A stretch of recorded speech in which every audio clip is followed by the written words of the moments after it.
अशें म्हणटात की हळदीक आयुर्वेदीक म्हत्व तशेंच वखदी गुणधर्म आसा। अडवय 70चो हो शेतकार भीमराव राणे फाटल्या 3 वर्सां सावन तो हळदीची लागवड करता। फाटल्या वर्सा 12 जाल्यार अंदू वर्सा तांणी चक्क 16 क्विंटल हळदीचें पीक घेतला। रानटी जनावरांचो उपद्रव नाशिल्ल्यान पीक बेस बरें येता, मात ह्या पिकाक योग्य तशें मार्केट मेळनाशिल्ल्यान भीमरावान खंत उक्तायल्या। आज आमच्या शेतान उबो आहा। म्हजें नांव भीमराव राणे। हांव वडिलोपार्जीत आमची शेती आसा।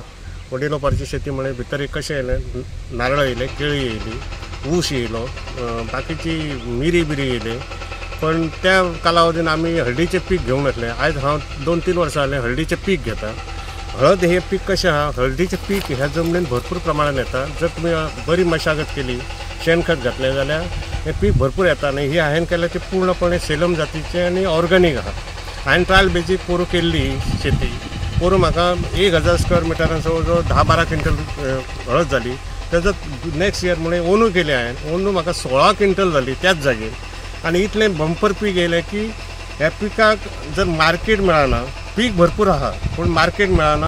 घाम गाळून कश्ट करून लागवड केल्या पिकावळीक जर योग्य तशें मार्केट मेळोंक ना जाल्यार ताचो कितें फायदो? व्हडा प्रमाणात काडिल्ल्या पिकावळीची आयज मेरेन कोणेच दखल घेतिल्ली ना। तेन्ना सरकारान बेगोबेग मार्केट उपलब्ध करून दिवचें म्हण शेतकार भीमरावाची मागणी।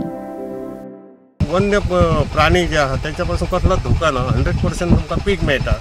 पूण मेन हें कितें जालां, हेका मार्केट नासल्या कारणान शेतकरी हतबल जाला। आतां म्हाजें उदाहरण जर घेशात जाल्यार हो येदो प्रोसेस करून बाकीच्या खंयच आमकां लक्ष दिवंक मेळना। हो प्रोसेस येदो व्हडलो आहा हेजो हळदीचो काय। हळदीक शेतकऱ्याक ऑन दी स्पॉट जर मार्केट मेळ्ळें, गोवा भागात जावं आनी कोण हॉर्टिकल्चर किंवा गव्हर्मेंटान जर आमकां साधन दिल्लें, उपलब्ध करून दिल्लें जाल्यार तांकां आमकां एक गट्टा पयशे मेळटा आसले, ते पयशे आमकां खंय तरी यूज करूंक मेळटा।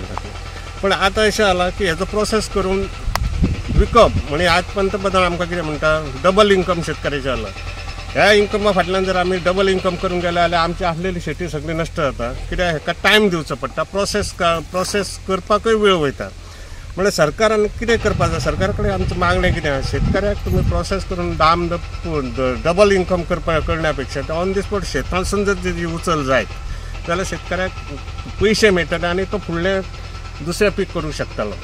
आतां म्हाजें शेतकरी येदें व्हडलें पीक येयलां, पूण म्हाज्या सरकारा कडसून म्हाका कोणूच दखल घेतली ना, एग्रीकल्चरान दखल घेतली ना, कोणूच दखल घेतली ना। हांव स्वता हो राबता, स्वता हें केलां आनी लोकांक करून दाखयलां।